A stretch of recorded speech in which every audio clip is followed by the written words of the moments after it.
Selanjutnya ada klasifikasi sistem alami. Ini dicetuskan sama Jean-Baptiste Lamarck. Dari namanya aja kita udah tahu kan kalau ini adalah orang Prancis. Nah, ini proses pengklasifikasiannya berdasarkan persamaan ciri. Misalnya untuk tumbuhan, ada tumbuhan-tumbuhan yang dia itu si batangnya tidak berkayu.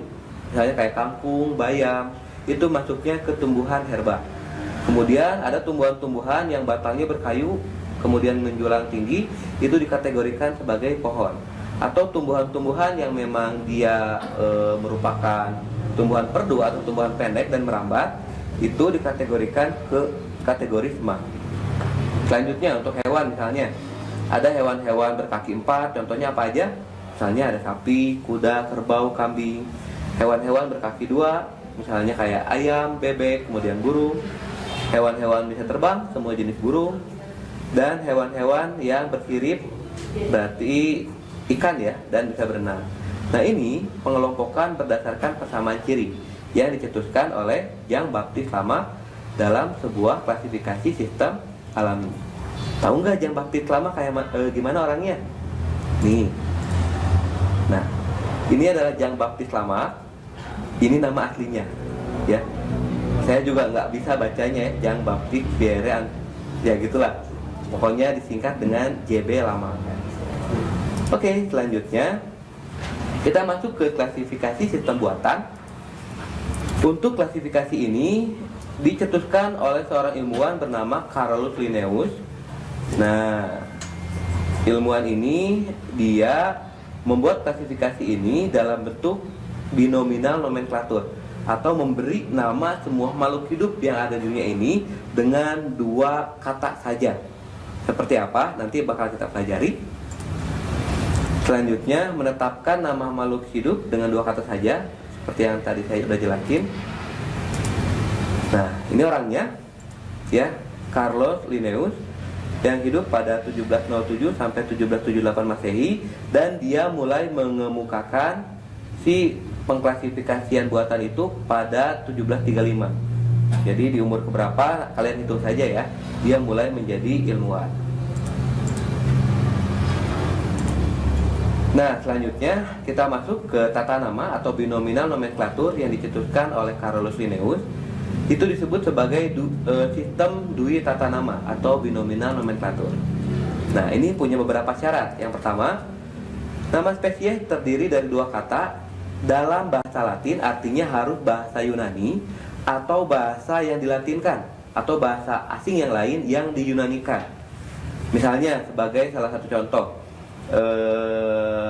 ada banteng. Kalian tahu kan banteng, sapi liar, itu bahasa Latinnya namanya Bos javanicus, ya.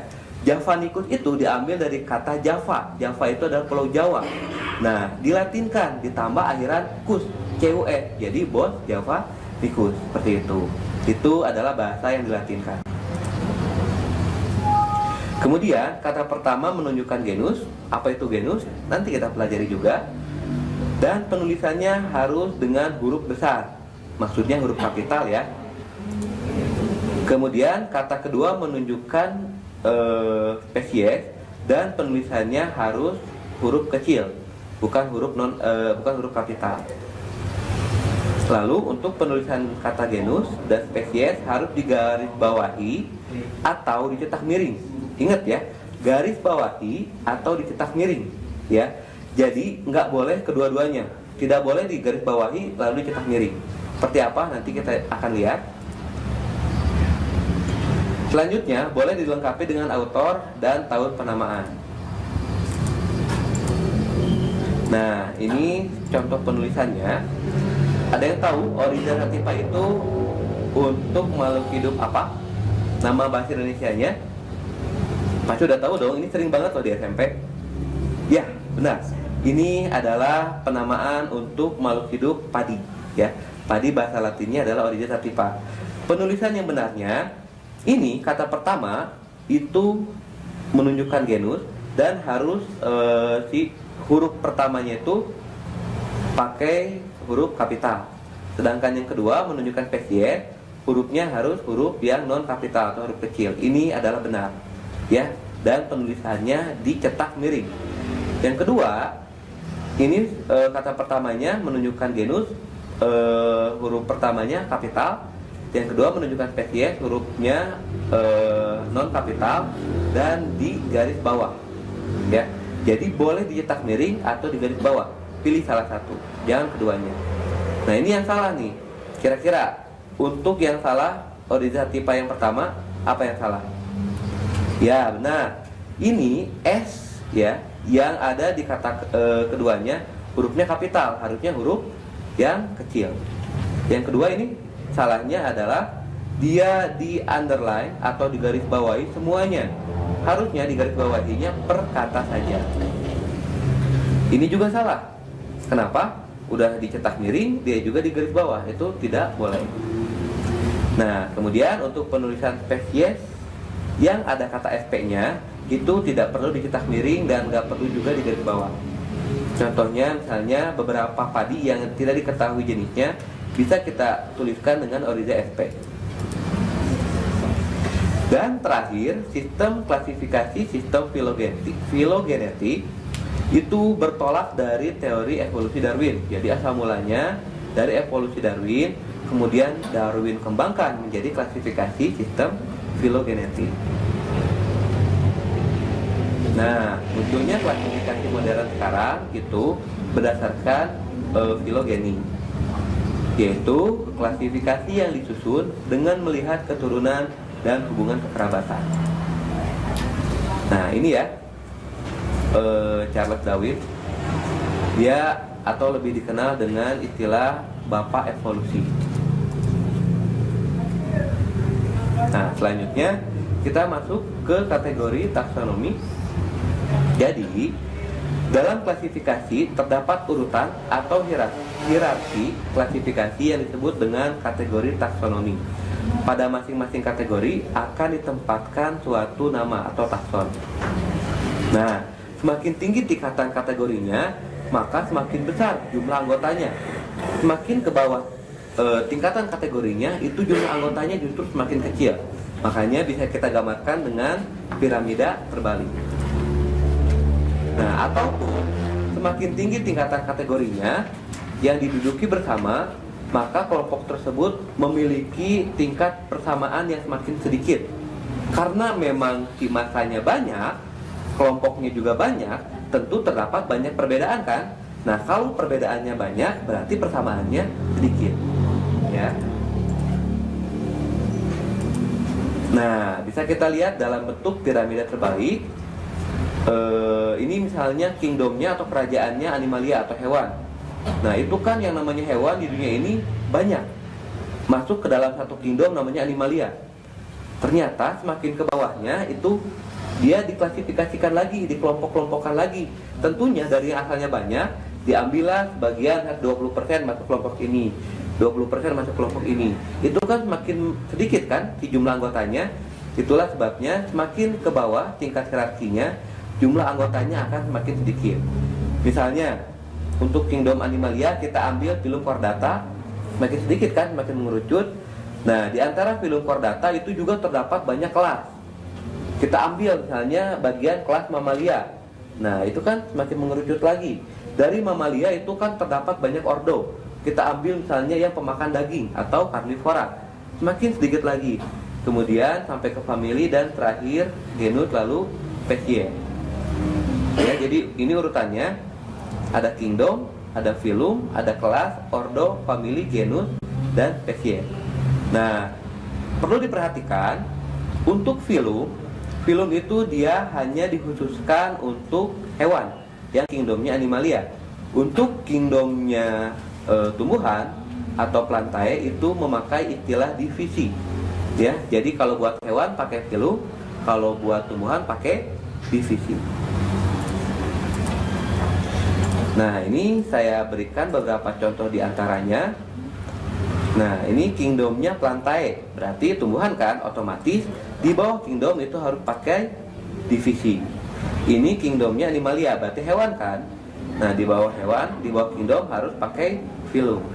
Dan ini urutannya. Oke.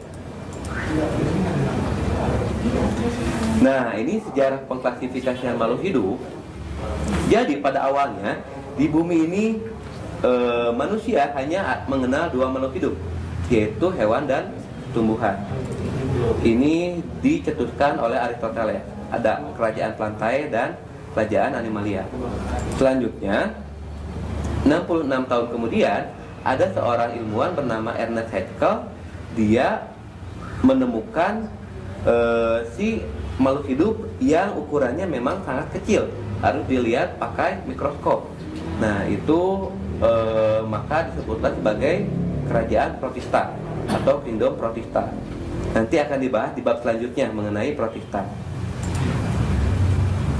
Nah lalu ditemukan ternyata yang namanya jamur yang dulunya dianggap sebagai tumbuhan karena dia tumbuh dari tanah, itu tidak bisa lagi dianggap sebagai tumbuhan, karena syarat mutlak dari tumbuhan harus berklorofil dan berfotosintesis.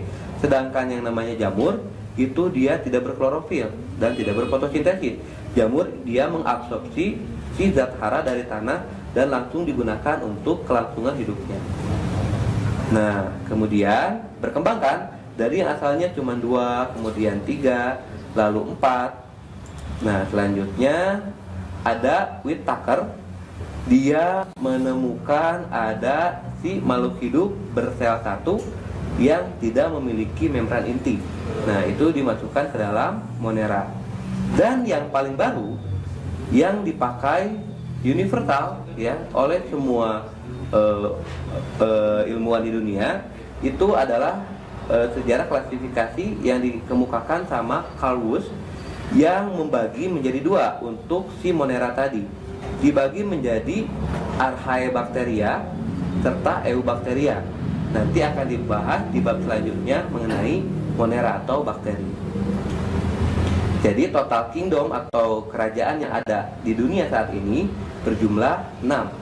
Archaebacteria, Eubacteria, Protista, Fungi, Plantae, dan Animalia. Nah, jika dikaitkan kembali ke filogenetik ya, jadi yang namanya klasifikasi itu dia berdasarkan sejarah evolusi. Nah, ini sejarahnya. Jadi menurut teori evolusi, yang namanya makhluk hidup itu semua berasal dari bakteri. Beberapa berevolusi membentuk yang namanya protista. Ada protista mirip hewan, mirip tumbuhan, dan mirip jamur. Nanti berevolusi lagi menjadi hewan beneran ya atau animalia, tumbuhan beneran atau plantae, dan jamur beneran atau fungi ya. Jadi terkelompokkanlah total kingdom dunia ini menjadi 1 plantae, animalia, fungi, protista, dan Monera yang dibagi 2 yaitu Archaebacteria dan Eubacteria. Oke, sekian untuk pemaparan hari ini. Jadi hari ini kalian udah belajar 2 KD ya, KD 3.2 dan KD 3.3, yaitu tentang keanekaragaman hayati dan tentang klasifikasi makhluk hidup. Sekian dari saya, terima kasih. Assalamualaikum warahmatullahi wabarakatuh.